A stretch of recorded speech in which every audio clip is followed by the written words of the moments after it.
Amazon Films, which sends out a primer every month, and the goal for each one of these filmmakers is to make a film in a month. The theme for this particular month was teeth. So I thought, well, what the heck, I pulled out a laptop and I wrote a short film about a tooth fairy that gets caught by a TV reporter. Well, there was one scene in there where the main character is with a bunch of other tooth fairies checking in her teeth at the end of the night, and in this scene there were 13 different fairies. So I started thinking, what are the stories that each one of these fairies would tell? Fairies were just a way to wrap some life stories around unique characters. Fairies give you a chance to write fiction, which is what I like to do. No one's going to come up to you and say, fairies don't do that. Say, based on what? You know? So yes, the stories are lessons that people run into in everyday life. Now, I may not run into the same issue that Rebecca did, but somewhere along the line, in one of these many books to come, I'm going to be able to say, that's me. I can totally relate to this person. And I can look at how they handle the situation that they're in, and maybe I can apply it to my life and maybe learn something so that when those situations come up, I don't have to suffer the same consequences that maybe this fairy does. Right? Well, yeah, this is definitely not Tinkerbell. And that's why we have Einel the Traveler. No one's ever heard of a traveler fairy before. And in Einel's book alone, he deals with some stuff that the kids definitely have to deal with in this day and age. And it would be silly for us to sit back and think that with all the different television channels and all the 24-hour news channels that are out there, the kids are still buffered from the hardships of life. Each one of the places that he goes to, he deals with something a little bit more dangerous, we'll say. And finally, the last place he goes is stuff that children these days deal with. And at one point, there's a human boy that actually takes his own life.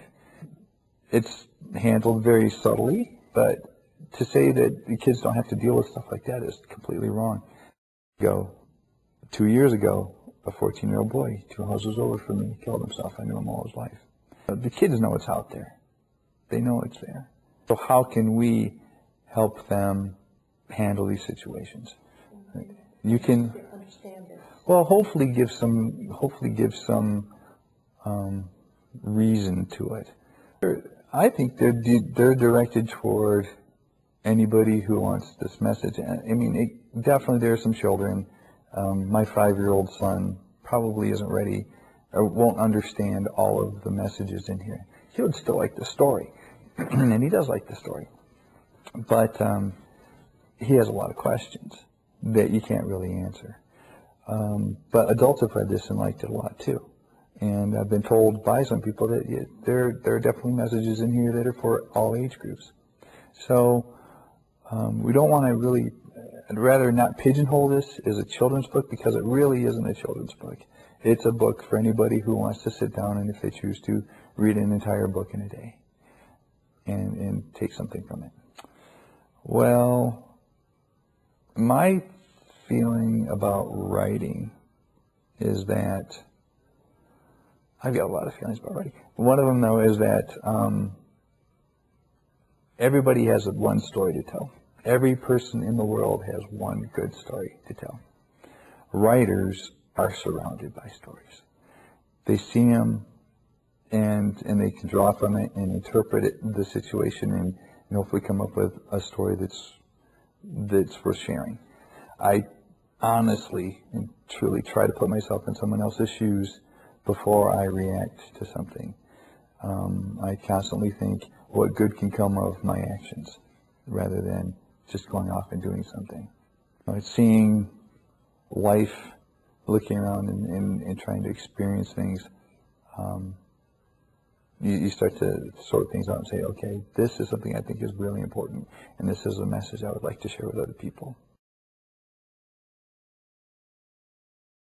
Of course I believe in fairies. But I don't, fairies, just like any other magical creature, are everywhere. They're everywhere anybody needs them to be. I believe that every single person in the world has some fairy in them. And hopefully they'll be able to see that fairy in one of the books that we're doing. But again, not all fairies are the same. I think the traditional thinking is that fairies live in the woods, and fairies deal with animals, and fairies deal with plants and stuff, which is true. They do. Just because someone said they did. But the fairies that we're coming up with, that I'm doing, are the fairies that are going to expand the boundaries of other people, of the world, the thinking of the world. I will write a book for each one of those fairies, every single one, and then more. Fairy tales, to me, are short. They're very short. Something that, because I read them to my children all the time, and there may be 2 pages. And it's get in, tell a quick story, get out, get the message. So these, because it's great to be able to have a quick message like that, and there's definitely a purpose for those types of things. I think that being able to dive in a little bit more deeply into the story helps. What I do is get in and let the imagination work. I think it's a calling. I think that just like anything else in the world, everybody is put here for a special reason. And if your job, if you are very good at observing and sharing stories with other people, then that's what you're supposed to do.